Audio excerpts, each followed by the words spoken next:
तो मेरे आवाम और मेरे छात्रों को मेरा सादर प्रणाम। लेक्चर नंबर 50 में आप सबका बहुत बहुत स्वागत है। और आज जैसे कि पिछले लेक्चर में डिस्कस किया था, हम SN1 मैकेनिज्म को पहले आज पढ़ लेंगे, ठीक है। फिर उसके बाद फैक्टर्स अफेक्टिंग थोड़े से देख लेंगे। फैक्टर्स अफेक्टिंग मतलब वही, मतलब SN1 मैकेनिज्म, SN2 मैकेनिज्म किन चीजों को या किस रिएक्शंस को ज्यादा सपोर्ट करता है, ठीक है। तो लेक्चर नंबर 50, ठीक है, कंसिस्टेंसी से हमने सारे लेक्चर्स को किया है।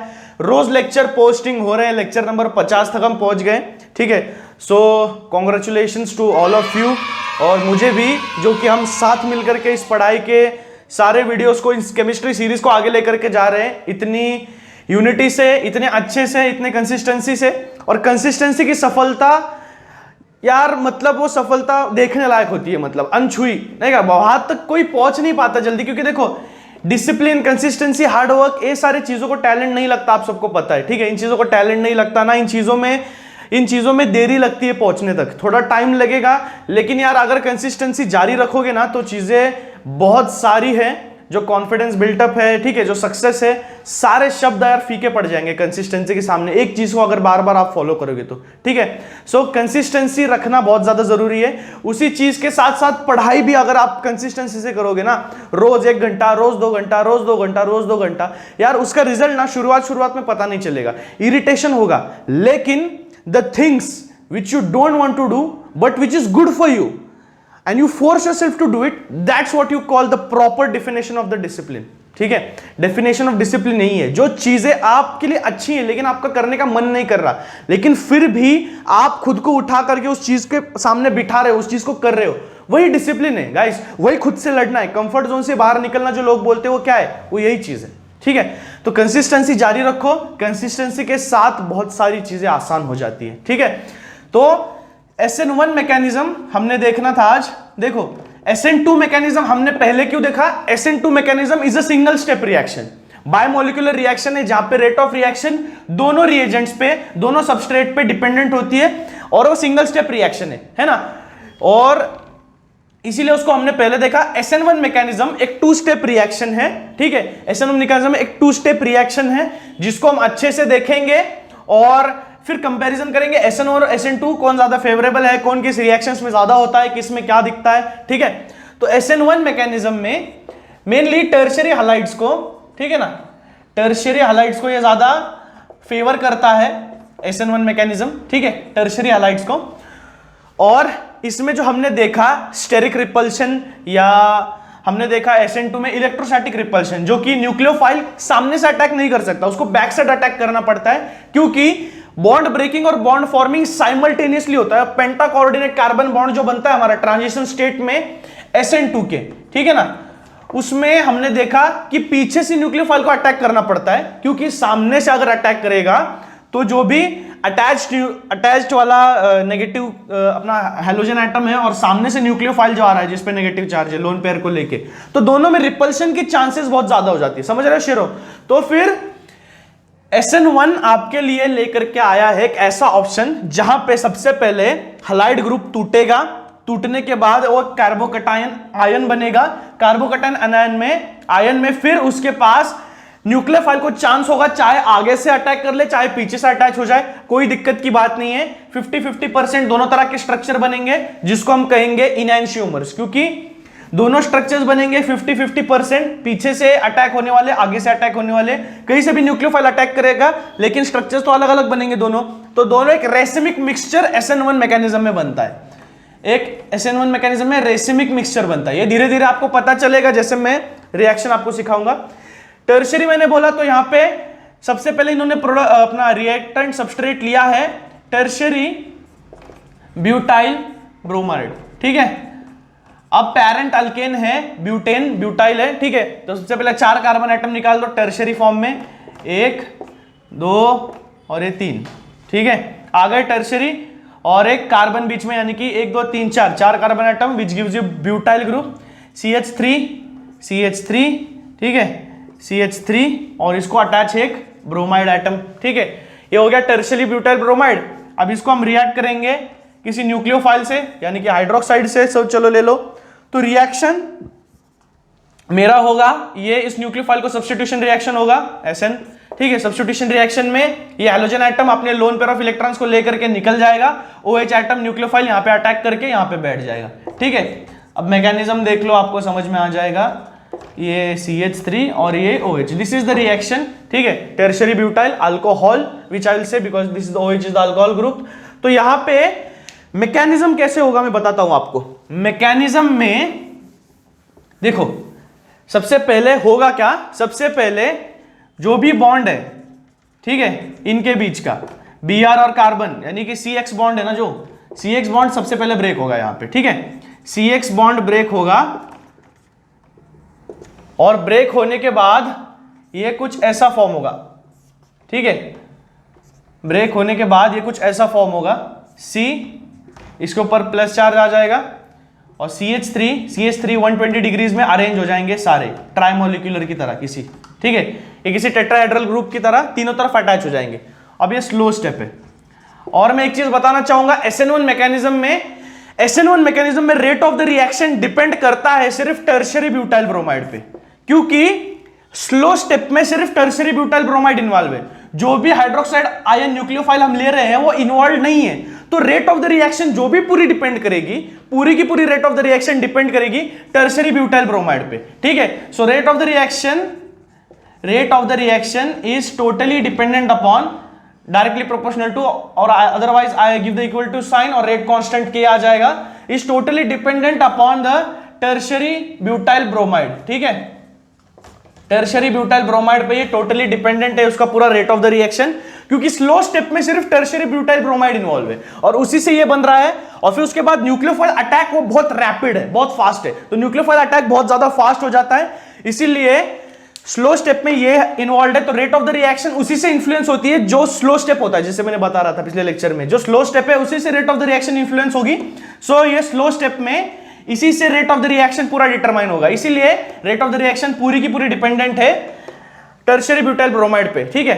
तो यहां पे यूनिमोलिकुलर इसको क्यों बोला गया है, यूनिमोलिकुलर क्योंकि सिंगल सबस्ट्रेट पे rate of the reaction dependent है, इसीलिए। आगे हम देखेंगे अब ये कार्बोकटायन जो हमारा बन चुका है, कार्बोकटायन जो हमारा बन चुका है, ठीक है, और फिर ये रिएक्ट करेगा न्यूक्लियोफाइल के साथ। अब देखो बच्चों, ये रिवर्सिबल रिएक्शन है, ठीक है, ये स्लो स्टेप है और ये रिवर्सिबल रिएक्शन है। स्लो स्टेप्स अक्सर रिवर्सिबल रिएक्शन ही होते हैं, रिवर्सिबल है।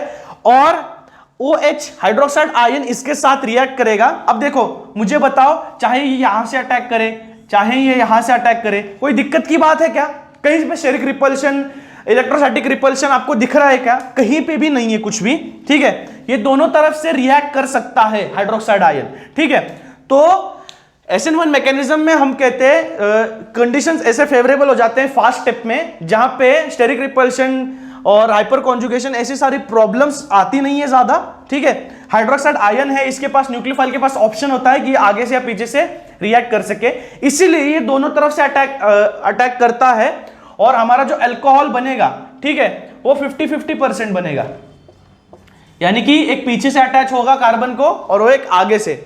और ऑप्टिकल एक्टिविटी के कायरल कार्बन में, है ना, कायरल कार्बन वाले सारे एटम्स में जो ऑप्टिकल एक्टिविटी दिखाते हैं उसमें देखा गया है कि इनैंशियोमर्स हमको मिलते हैं यहां पे SN1 मैकेनिज्म से। कौन से मिलते हैं? इनैंशियोमर्स। इनैंशियोमर्स यानी कि मैंने आपको बताया था, ऐसे आइसोमर्स होते हैं जो कि पोलराइज्ड लाइट को लेफ्ट या राइट घुमाते हैं, और दोनों के दोनों लेफ्ट घुमाता है, एक राइट घुमाता है, और लेकिन मैग्नीट्यूड एंगल सेम होता है। अगर ऑप्टिकल एंगल में बोल दूं 30 डिग्री एक का -30 डिग्री होगा, ठीक है। तो ये दोनों इनैंशियोमर्स है जो प्लेन पोलराइज्ड लाइट को लेफ्ट और राइट, डेक्स्ट्रो और लेवियो में घुमा रहे, ठीक है। तो यहां पे रेसिमिक मिक्सचर मिलता है हमको, इसका मिक्सचर इनैंशियोमर्स का हम रेसिमिक कहते हैं, इसको रेसिमाइजेशन हमने पढ़ा था, रेसिमिक कहते हैं। तो ये SN1 मैकेनिज्म रेसिमिक मिक्सचर्स बनाता है, ठीक है, यानी कि 50-50% दोनों डेक्स्ट्रो और लेवियो कंपाउंड यहां पे मिलेंगे हमको, ठीक है। तो SN1 मैकेनिज्म में वो एक बात ध्यान रखना कि रेसिमिक मिक्सचर बनता है, रेसिमाइजेशन रिएक्शन भी इसको बोल सकते हैं SN1 मैकेनिज्म को। तो ये बातें थी SN1 मैकेनिज्म की, डाउट्स होंगे तो प्लीज जरूर पूछना, ठीक है। और उसके बाद देखो SN1 मैकेनिज्म के सेलिएंट फीचर्स, प्लेनर कार्बोकैटायन पहले इंटरमीडिएट बनेगा, उसके बाद attack of nucleophile on the carbocation on the either side of the carbon, it doesn't matter mainly, the indicates SN1 reaction proceeds mainly with racemization, वो मैंने बता दिया क्यों, ठीक है। तो ये रेसिमाइजेशन वाली सब बातें हो गई। Factor influencing SN1 and SN2 reaction, nature of the substrate सबसे पहले आएगा, दूसरा आएगा न्यूक्लियोफिलिसिटी ऑफ द रिएजेंट, ठीक है, और सॉल्वेंट पोलैरिटी। ये 3 आपको शॉर्ट नोट में पूछे जा सकते हैं, ठीक है। तो बस इतना याद रखना कि जैसे जैसे नेचर ऑफ सबस्ट्रेट होगा वैसा ही मैकेनिज्म उसमें होगा। देखो अगर नेचर ऑफ सबस्ट्रेट अगर ऐसा है कि वो टर्शरी है, प्राइमरी है या सेकेंडरी है, उस पर बहुत ज्यादा डिपेंड करता है कि वो पूरा कंपाउंड कौन से मैकेनिज्म थ्रू रिएक्शन के साथ प्रोसीड करेगा। अगर मुझे बताओ, ठीक है, प्राइमरी हमने देख लिए, प्राइमरी अल्किल हैलाइड्स में SN2 मैकेनिज्म ज्यादा फेवरेबल होते हैं, क्योंकि क्या प्राइमरी हैलाइड्स में सिंगल बॉन्डेड है एकदम एक लाइन में, ठीक है। प्राइमरी में एक लाइन में हमको मिलता है एलिफैटिक है कार्बन कंपाउंड्स, तो हमको एक लाइन में जो मिलते हैं तो बॉन्ड ब्रेकिंग और बॉन्ड फॉर्मिंग साइमल्टेनियस होना ही ज्यादा फेवरेबल है, ठीक है, क्योंकि इसमें कुछ दूसरा इलाज नहीं है जिससे हम स्टेरिक रिपल्शन या इलेक्ट्रोस्टैटिक रिपल्शन को रोक सकें। और हालांकि SN1 मैकेनिज्म में जो कि टर्शरी हैलाइड्स को ज्यादा सपोर्ट करता है, उसमें कार्बोकैटायन बनने के पूरे चांसेस है, जहां पे कार्बोकैटायन बन सकता है हमारा, और दूसरे टाइम न्यूक्लियोफिलिक को स्टेरिक रिपल्शन और स्टेरिक इलेक्ट्रोस्टैटिक रिपल्शन में कोई दिक्कत नहीं आने वाली है, ठीक है। आइदर साइड अटैक करेगा तो कोई प्रॉब्लम नहीं है।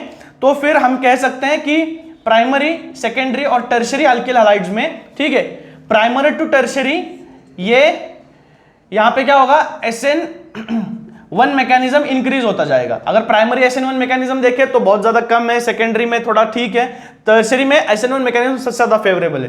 तो SN1 मैकेनिज्म सबसे ज्यादा सपोर्टेड प्राइमरी टू टर्शरी जाएगा फ्लो, और उल्टा जाएगा नेचर SN2 मैकेनिज्म के, कि टर्शरी कंपाउंड्स में बहुत ज्यादा कम है, 2 में भी ठीक ठाक है, 1 में सबसे ज्यादा फेवरेबल है SN2 मैकेनिज्म। तो यहां पे यही बात करने की नेचर ऑफ सबस्ट्रेट कैसे इफेक्ट करता है, ठीक है। आपको टेबल दिख रहा होगा, उसको निकाल लो, ठीक है। और जो भी थोड़े हार्ड शब्द हैं वहां पे, hyper conjugation, alpha hydrogen, alpha carbon, उन चीजों को याद रखने की जरूरत नहीं है। अगर आप खुद के नोट्स बना लो जो सिंपल लैंग्वेज में होंगे, कंसेप्ट अगर पूरी तरह से बता रहे तो भी कोई दिक्कत नहीं है, अच्छी बात है, ठीक है। सो उसको थोड़ा इजी बना करके लिखो, मेरी राय है ऐसी कि अल्काइल हैलाइड्स को देखो, ये वाला टेबल आप 223 पेज नंबर पे देख सकते हो जो मैंने बनाया है, उसको आप बस अच्छे से अगर निकाल दो शॉर्ट नोट में तो अच्छा होगा आपके लिए। न्यूक्लियोफिलिसिटी, यहां पे क्वेश्चन है what is the difference between a base and a nucleophile. चलो ये क्वेश्चन तो सबसे ज्यादा बढ़िया है। न्यूक्लियोफाइल और बेस में फर्क क्या है भाई? न्यूक्लियोफाइल और किसी भी बेस में फर्क क्या है? न्यूक्लियोफाइल यानी कि क्या? Nucleus living. न्यूक्लियोफाइल यानी कि क्या? न्यूक्लियोफाइल एक बेसिकली ल्यूइस बेस ही है। न्यूक्लियोफाइल क्या है? एक ल्यूइस बेस है। देखो अब बता रहा हूं, न्यूक्लियोफाइल एक ल्यूइस बेस है जो कि lone pair of electrons donate करने के लिए तैयार होता है, ठीक है। हम कह सकते हैं, अगर अलजेब्रा में आपने पढ़ा होगा, हम कह सकते हैं कि देखो अगर मेरा एक सेट है ना, सेट्स पढ़े होंगे सबने, मेरा एक सेट है A 1 2 3 4 5 6 7 8, ठीक है, और एक मेरा यूनिवर्सल सेट है जहां पे 1 से लेके 100 तक सारे नेचुरल नंबर्स आ रहे हैं, ठीक है। तो मैं कहूंगा A सबसेट है U का। A क्या है? यूनिवर्सल सेट का सबसेट है, यानी कि क्या? A इसका बच्चा है बेसिकली, है ना, ऐसी बात है। तर थोडक्यात कसं आहे, युनिव्हर्सल सेटचा पोरगा आहे A, कळतंय का? तर बात ऐसी है कि न्यूक्लियोफाइल बेसिकली एक बेस का सबसेट है, किसी भी बेस का सबसेट है न्यूक्लियोफाइल। मतलब क्या? न्यूक्लियोफाइल एक ऐसा रिएजेंट है जिसके पास अवेलेबल है इलेक्ट्रॉन्स देने के लिए, डोनेट करने के लिए।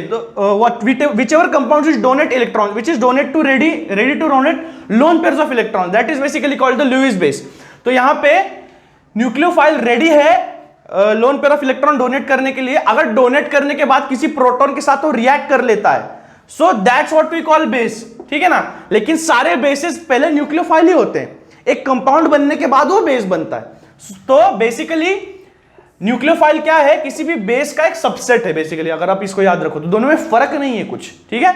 यानी कि इसका मतलब दोनों सेम भी नहीं है। न्यूक्लियोफाइल जो हम कहते हैं lone pair of electron donate करने के लिए चार्ज वाला है ये न्यूक्लियोफाइल, और रिएक्ट करने के बाद जो प्रॉपर स्टेबल कंपाउंड बन जाता है उसको मैं बेस बोलूंगा, ठीक है। तो सबसेट वाला एग्जांपल अगर आपको समझ में आ गया होता तो आपको क्लियर हो गया होगा, ठीक है। सो बेसिकली न्यूक्लियोफिलिसिटी भी मैटर करती है कि कितना ज्यादा न्यूक्लियोफिलिक वो रिएजेंट है, ठीक है ना। यहाँ पे दिया गया है a more powerful nucleophile attack the substrate faster and favours SN2 mechanism. The rate of SN1 mechanism is independent of the nature of nucleophile. Nucleophile does not react in the slow step of SN1। जैसे मैंने बताया starting में फिर से कि क्यों dependent है सिर्फ सोलो टर्शियरी ब्यूटाइल ब्रोमाइड पे rate of the reaction of the SN1 mechanism. That's the reason slow step में न्यूक्लियोफाइल कहीं नजर ही नहीं आ रहा भैया, कहीं नजर ही नहीं आ रहा है, समझ रहे हो शेरो, कहीं नजर नहीं आ रहा है, इसीलिए SN1 डायरेक्टली प्रोपोर्शनल है रेट को टर्शियरी ब्यूटाइल ब्रोमाइड के साथ, ठीक है ना।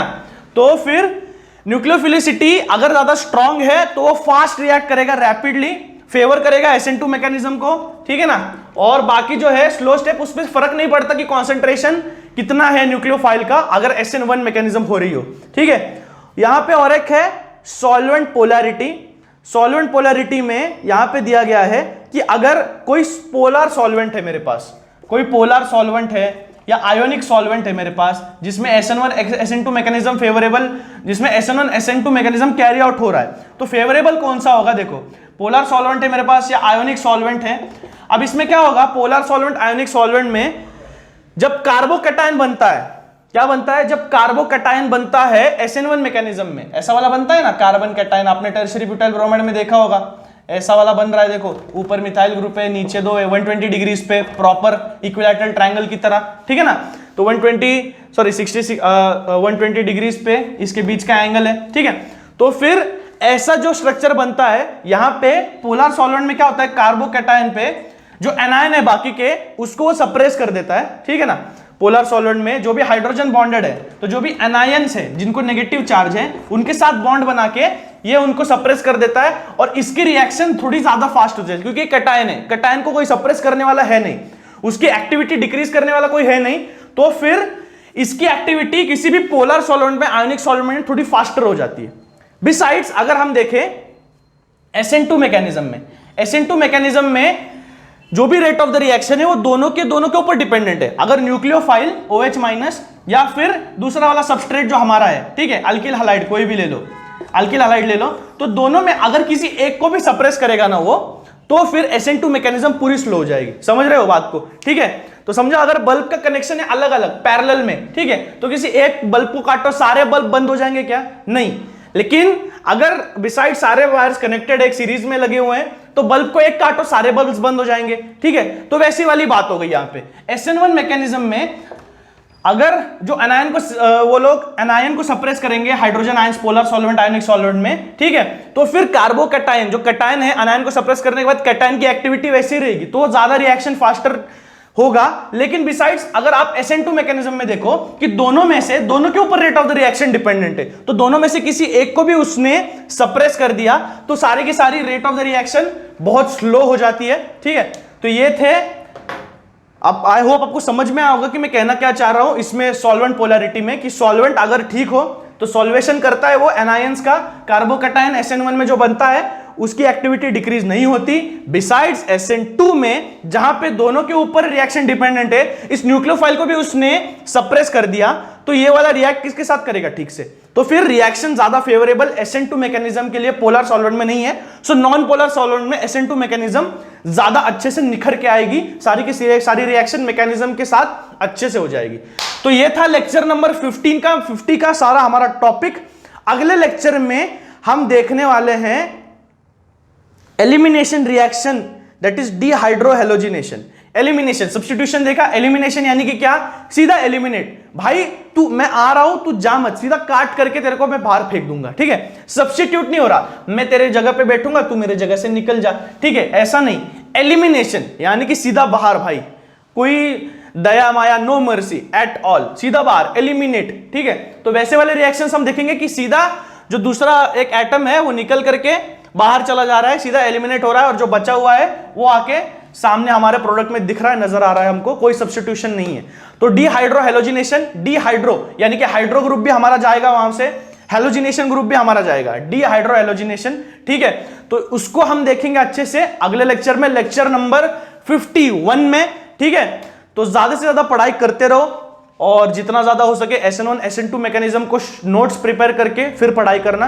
SN1 SN2 मैकेनिज्म इस लेसन में हैलोजन डेरिवेटिव्स में बहुत ज्यादा वाले इंपॉर्टेंट है। डाउट्स होंगे तो जरूर पूछना, लाइक शेयर और सब्सक्राइब भी जरूर करना अगर पसंद आया होगा तो। ठीक है, मिलते हैं लेक्चर नंबर 51 में, तब तक के लिए सलाम, गुड बाय, थैंक यू।